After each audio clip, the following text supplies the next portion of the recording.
everyone, and welcome back to my Disneyland series. Today we are talking all about our experience flying Southwest Airlines. I've actually only ever flown Southwest my entire life, so when they announced they were getting rid of open seating and switching to assigned seats, I was really curious to see what the experience would be like. This trip was also our first time flying with 4 kids and traveling carry-on only, which honestly made me nervous. Especially because my son Asher is autistic, we were originally assigned one of the last boarding groups, and Southwest no longer offers family boarding the way they used to. Thankfully, things ended up going much smoother than I expected, and I was really impressed with our experience. So, if you're flying Southwest, traveling with kids, traveling with an autistic child, or just curious about their new boarding process, here's how everything went for us from check-in all the way through landing in California. One thing I really appreciate about Southwest Airlines is that families can check strollers and car seats for free. You can do this at the ticket counter before security or at the gate if you'd rather use the stroller throughout the airport. We gate checked ours, so it would be waiting for us on the jet bridge as soon as we landed. Okay, now you've checked in, printed your boarding pass, made it through security, and found your gate. It is now time to board your plane. As I mentioned earlier, our family had been assigned the last boarding group, Group 8.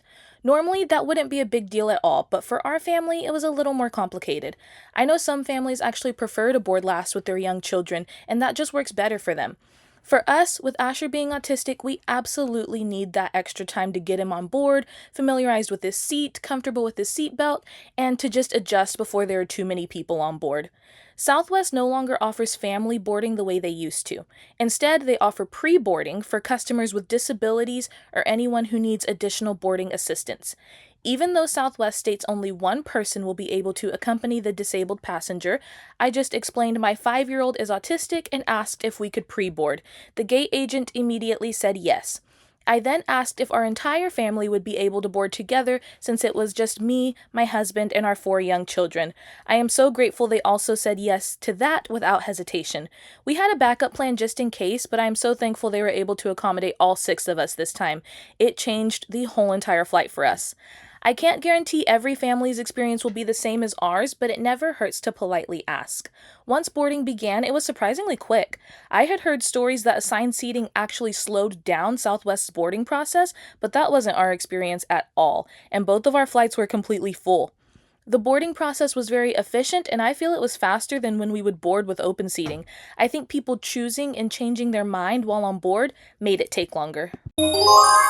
Okay, now we are officially on the plane and ready to take off. Southwest is in the process of upgrading all of their planes. These upgrades will include extra legroom seats, USB ports in the seat back, adjustable headrests, and device holders above your tray table. I did not expect us to have an upgraded plane from Austin International Airport to LAX, but we got so lucky. And wow, these upgrades are amazing, okay? Like just outstanding. The standard seats felt like I had more legroom than in the past. The device holder was awesome. It held our Kindles, iPads, phones, and they were more eye level versus having them much lower on your lap or on your tray table. And the adjustable headrests, oh my goodness. I slept so good with the headrests, and it was the first time ever on a plane that I did not need a neck pillow to sleep because they just supported my neck and head so well and were oh so comfortable. On flights 250 miles or more, you will be served complimentary graham crackers, pretzels, and drinks. Here's what you can get for free during your flight, and here's what you can pay extra for if you would like an alcoholic beverage. Unfortunately, and this is like the only thing I wish Southwest would change, is this is the only food offerings on board, no matter how long your flight is.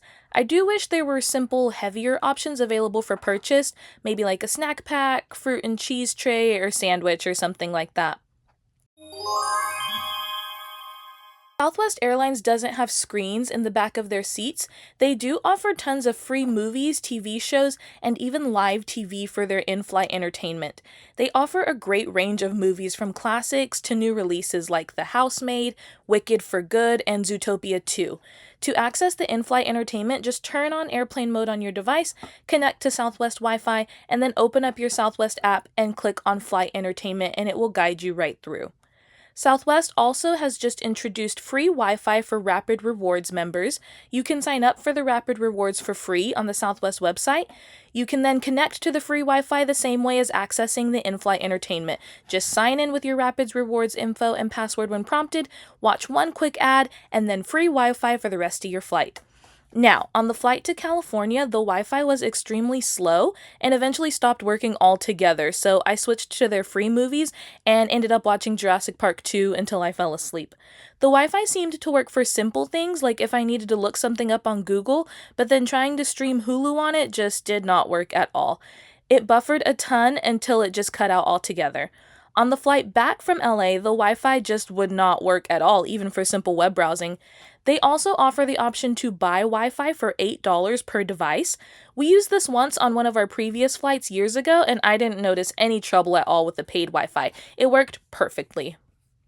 Our flight attendants were great, as they always are. They were friendly, very conversational with us, and they gave us a lid and straw for the kids' drinks that they ordered, which was a small gesture that made a big difference. So yeah, that was our experience flying Southwest Airlines to Disneyland. Overall, Southwest Airlines made what could have been a very stressful travel day feel smooth and effortless, especially traveling with 4 kids. The employees were incredibly kind and helpful, and thankfully we had no major issues at all. So if you're thinking about flying Southwest, hopefully this gave you a little idea of what the experience is like. Thank you so much for watching. Next week, we're finally getting into the actual Disneyland portion of this trip, and I cannot wait to share that with you because this trip was absolutely incredible. Make sure you're subscribed if you'd like to follow along, and I'll see you in the next one. Bye, everyone! That was our journey as our first time traveling with 4 children on Southwest Airlines. If you made it this far, thanks so much for watching, and subscribe to see our travel day and actual days at Disneyland next week.